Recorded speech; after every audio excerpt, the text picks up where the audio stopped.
নাহমাদুহু ওয়া নুসাল্লি আলা রাসূলিহিল কারীম, আম্মা বা'দ। মুহতারাম ও মুকাররম উলামায়ে কিরাম, সম্মানিত অতিথিবৃন্দ এবং সম্মানিত হাজিরিন, আসসালামু আলাইকুম ওয়া রাহমাতুল্লাহি ওয়া বারাকাতুহু। আমাদের জীবনে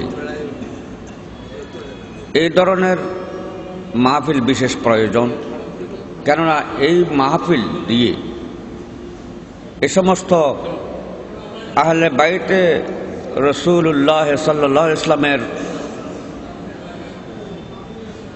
স্মরণে মাহফিলের দ্বারায় মানুষের ঈমান তাজা হয়।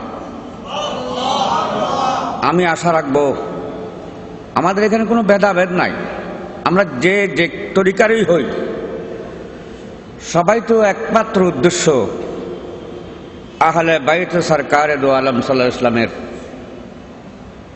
মহব্বত হাসিল করা। কিন্তু আমার আলোচনা 10 মিনিটের বেশি করব না, কারণ আমি জানি রাত অনেক হয়ে গেছে, অনেক দূর দূরান্ত থেকে মেহমান বৃন্দ এসেছেন, আপনাদের কষ্ট দিতে আমি ইচ্ছা করি না। সংক্ষেপে আমরা মুসলমানদের জন্য কি জিনিস দরকার? महबूब की उम्मत है, हम अर्श हिला देंगे। महबूब की उम्मत है, हम अर्श हिला देंगे। यारों हमें न छीड़ो, तूफान मचा देंगे। আমরা আজকে এমন একটা নাজুক যুগে এসে পৌঁছেছি। আমরা মুসলমান, আমরা নবীর উম্মত দাবি করে আমরা নিজেদের মধ্যে হানাহানি মারামারি করে, বিশেষ করে আমাদের যারা উলামা সম্প্রদায় নামধারী মানুষ, বাঁচার জন্য যায় আলেমদের কাছে, আর সেই আলেমরাই মানুষের কাছে আত্মঘাতী বোমা মেরে, জজ মারে, ব্যারিস্টার মারে, পুলিশ মারে, সাধারণ মানুষ মারে। এটা কি ইসলাম প্রচার নাকি ইসলাম পাচার? এটা কি ইসলাম প্রচার না পাচার? এটা হলো পাচার। ইসলাম যেটা আছে এটাকে পাচার করে দেওয়া হচ্ছে, ইসলামের অপব্যাখ্যা। আমাদের চলতে হবে ওয়ামাসালু আহলে বাইতি কাসাফিনাতে নূহ মান রাকাবাহা নাজা ওয়া মান তাখাল্লাফা আনহা গারাক। আমার নবী ইরশাদ ফরমান, আমার আহলে বাইত হলো নূহ আলাইহিস সালামের কশতির মতো। আহলে বাইতের কশতিতে যারা সওয়ার হবে তারা নাজাত পাবে, আর যারা তার মুখালিফত করবে গরাক, জাহান্নামের আগুনে ডুববে। তাই না? আজকে যদি আমরা মুসলমানরা আহলে বাইতে সরকারে দো আলম সাল্লাল্লাহু আলাইহি ওয়াসাল্লামের মহব্বত নিয়ে কেন পৃথিবীতে আমরা মুসলমান রাষ্ট্র প্রায় 140টার কাছাকাছি আছি না? কোন মুসলমান রাষ্ট্রে শান্তি আছে? কেন নাই? আমরা আহলে বাইতে সরকারে দো আলম সাল্লাল্লাহু আলাইহি ওয়াসাল্লামের মহব্বত পরিপূর্ণভাবে করতে পারি নাই। তাই যদি হতো তাইলে সমস্ত পৃথিবীময় মুসলমান একটা স্টেটে হতো। আমি আমার সম্মানিত মেহমানবৃন্দ, বিশেষ করে আমার মেয়র সাহেব যিনি ছিলেন, ওনার নাম আমি অনেক আগেও শুনেছি, উনি তো অনেক উচ্চস্তরে গিয়ে বক্তৃতা দেন। ওনাদের কাছে আমি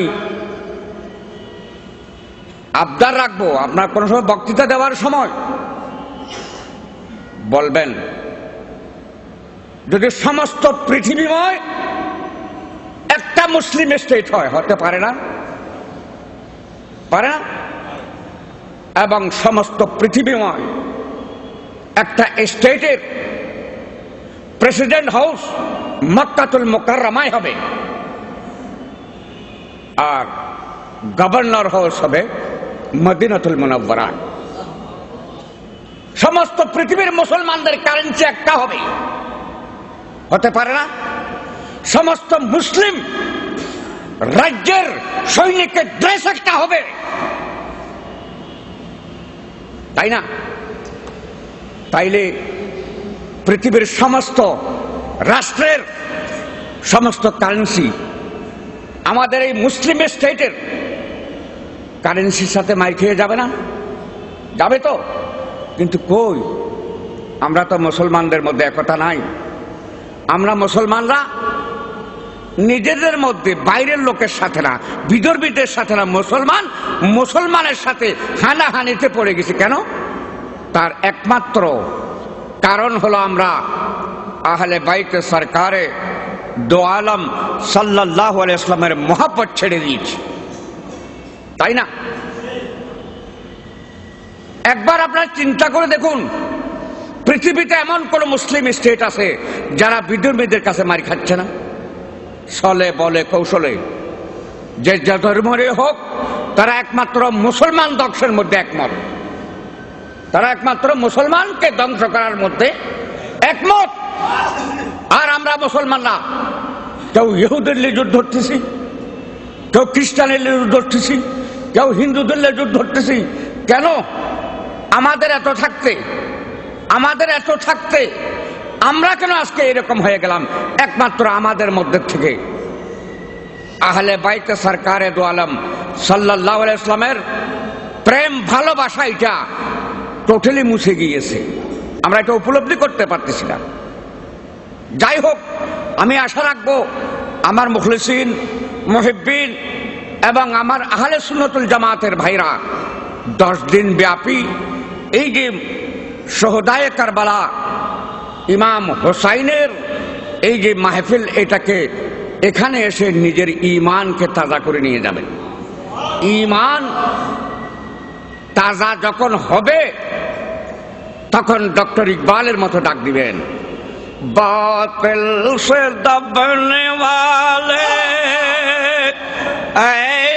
आसमां नहीं हम सौ बार कर चुका है तो इम्तिहान हमारा चीनो अरब हमारा हिंदुस्तान हमारा मुस्लिम हम वतन है सारा जहां हमारा।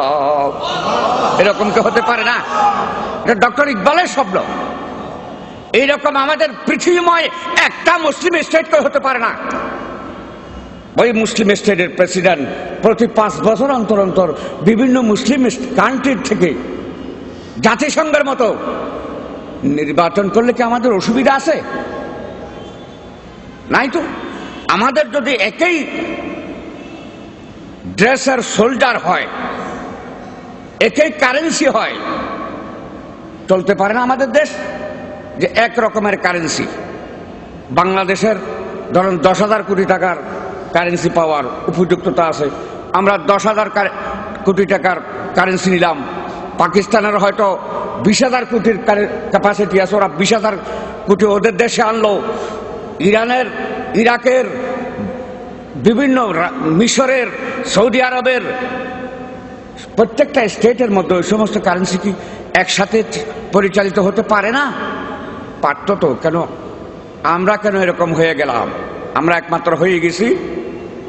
তার কারণ হলো আমরা আহলে বাইতে সরকারে দো আলম সাল্লাল্লাহু আলাইহি ওয়াসাল্লামের মহব্বত ছেড়ে দিয়েছি। এই জন্য আমাদের এই দুর্দশা। আমি আশা রাখবো সবাই মিলে আহলে বাইতে সরকারে দো আলম মহব্বতের পরিচয় দিয়ে নিজের ঈমান আর আকীদাকে মজবুত করার চেষ্টা করবেন। ওয়া আখিরু দাওয়ানা আলহামদুলিল্লাহি রাব্বিল আলামিন।